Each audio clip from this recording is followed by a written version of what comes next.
Hi everyone, welcome to Sleepy Classes. ISFR के part 3 में, आईएसएफआर 2023 के पार्ट 3 में हम मैंग्रोव्स के बारे में डिस्कस करेंगे। मैंग्रोव्स के ऊपर there is a separate chapter in ISFR 2023 and we will be discussing all the relevant and important points for this year's prelims in this video. तो आइए शुरू करते हैं। सबसे पहले, mangroves are considered to be facultative halophytes. Now halophytes are salt loving plants. Facultative halophytes का मतलब है कि the mangroves can survive in the saline conditions but they can also survive in fresh water conditions. अगर obligate halophytes होते ये, सो उसका मतलब ये होता कि they can only survive in the सेलाइन conditions.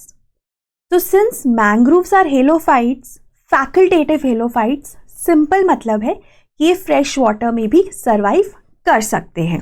Line है एक that they can tolerate salt water ecologically while requiring fresh water physiologically. That is for their physiological functions they require fresh water. That means they can also survive in the fresh water conditions.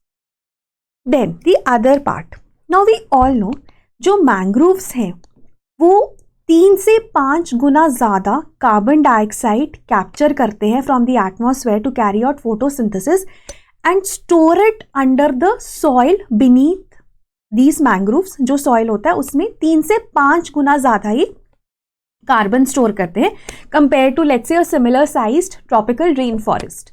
सो ये climate change mitigation में बहुत important role play करते हैं। That is why we also have MAC, Mangrove Alliance for Climate. So we know their role in climate change mitigation or reducing global warming. But they also play a role in reducing ocean acidification. क्योंकि ये अपने आसपास जो पानी है उसको alkaline बनाते हैं या उसकी alkalinity increase करते हैं. That means they are neutralizing the ocean acidification. फिर also they play a role in reducing the coastal eutrophication because जो न्यूट्रिएंट्स हैं उनको ये अब्जॉर्ब कर लेते हैं तो यूट्रोफिकेशन नहीं हो पाता। एंड वेरी इंपॉर्टेंटली माइक्रोप्लास्टिक्स को ये अपनी बॉडी में स्टोर करते हैं। So they are removing the microplastics from the environment. तो ये कुछ इनके रोल्स हैं जो हमें पता होने चाहिए। इनमें से अगर आपको कुछ भी समझ नहीं आया है आप कमेंट्स में पूछिए, I will explain it to you. India में देन अगर हम मैंग्रोव्स की डिस्ट्रीब्यूशन की बात करें, we have east coast, we have west coast and Andaman Nicobar, और यहाँ पे लक्षद्वीप और यहाँ पे अंडमान निकोबार आइलैंड्स में इनका डिस्ट्रीब्यूशन है। अगर हम वेस्ट बंगाल में सुंदरबंस की बात करें तो वर्ल्ड्स बिगेस्ट कंटिग्यूअस और continuous block of mangroves is found in Sundarbans which is distributed between Bangladesh and India. India में 32% है, बांग्लादेश में 68% ऑफ सुंदरबंस आर फाउंड। और अगर हम ईस्ट कोस्ट की बात करें तो सबसे ज़्यादा स्पीशीज़ भी, मैंग्रोव्स की डिफरेंट स्पीशीज़ हैं, सबसे ज़्यादा स्पीशीज़ भी आपको ईस्ट कोस्ट पर ही मिलती हैं। Then in terms of the number of species of mangroves की बहुत सारी स्पीशीज़ होती हैं, जैसे सुंदरी ट्री जिसके ऊपर सुंदरबंस का नाम है ना, बहुत सारी स्पीशीज़ है।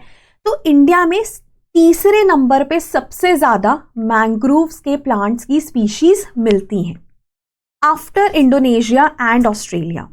अनदर इंपॉर्टेंट फैक्ट, जब हम ग्लोबल फॉरेस्ट रिसोर्सेज असेसमेंट की बात करते हैं, जो मैंने पार्ट 2 में भी डिस्कस किया था, which is released by FAO every 5 years, the last report was released in 2020, उसके हिसाब से सबसे ज्यादा मैंग्रोव्स एशिया में है, फॉलोड बाय अफ्रीका। लेकिन सबसे ज़्यादा मैंग्रोव प्लांट स्पीशीज की डाइवर्सिटी है हमारे पास इंडोनेशिया में, followed by Australia, followed by India. तो तीसरे नंबर पर है इंडिया।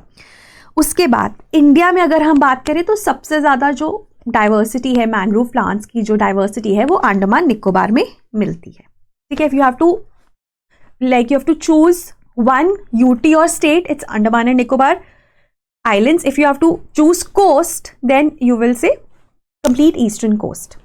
इंडिया में ना 2 स्पीशीज मिलती हैं जो बहुत इंपॉर्टेंट है, जो थ्रेटेंड है। Out of the total 11 species which are threatened which are found in India, one of them is very very important, Heritiera fomes Sundari.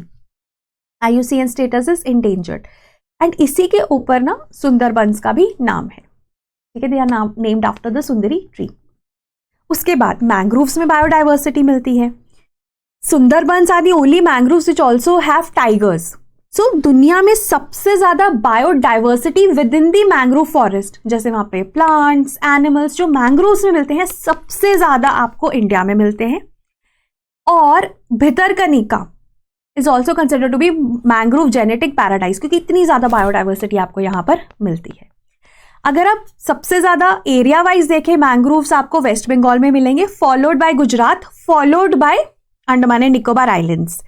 But अगर हम बिगेस्ट मैंग्रोव फॉरेस्ट की बात करें इंडिया में, तो that is your Sundarbans, followed by Bhitarkanika. Bhitarkanika ना second biggest है, मतलब भितरकनिका कंटिग्यूअस है। अगर हम गुजरात की बात करें, गुजरात में एरिया वाइज बहुत मैंग्रोव्स है, लेकिन दे आर ऑल स्कैटर्ड, तो भितरकनिका में वो कंटिग्यूअस है।